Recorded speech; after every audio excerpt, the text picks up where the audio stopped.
So I've discovered the cause of impenetrable ignorance.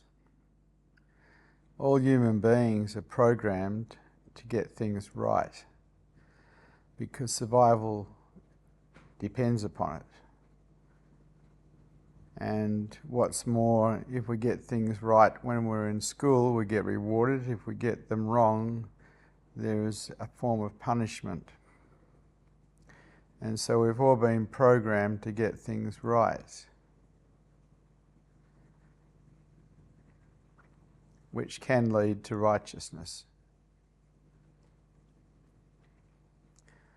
But when we put resistance into that getting things right, we move into a position of impenetrable ignorance. And that's very yang.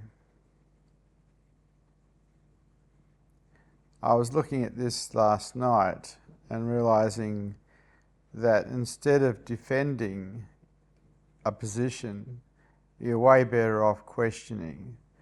But most people defend, and all forms of defense is resistance.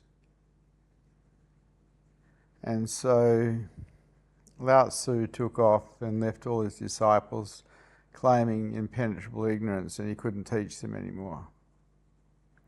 I do understand. It is very hard for people to be open enough not to resist when they're challenged. But unless you can be open enough when challenged and not resist, you cannot raise your consciousness levels. It's very simple. You have ruled yourself out with your own righteousness, your own resistance.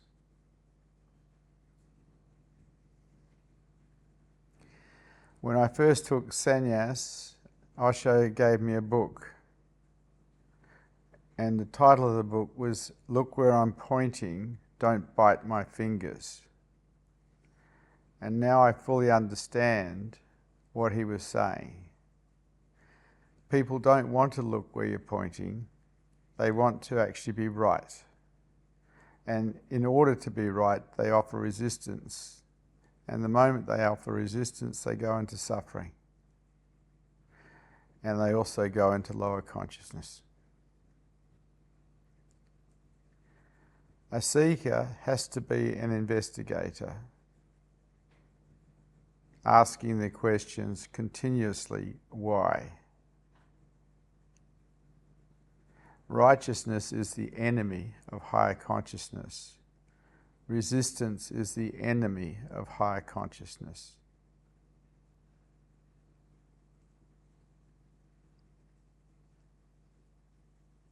And people just don't really get it. As long as you're resisting life, as long as you're defended, you're in lower consciousness. And you suffer the consequences of that.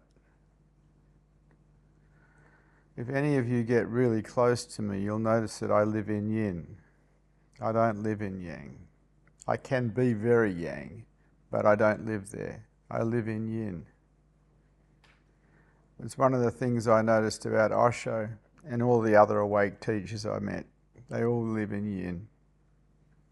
And all people who aren't awake live in yang, male or female. A resistant form of life. Now, when we look at that, someone who's living in yang is basically defended and closed to some degree.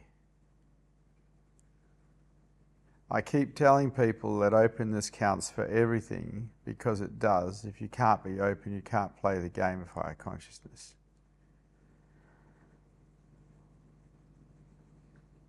All forms of resistance are against enlightenment.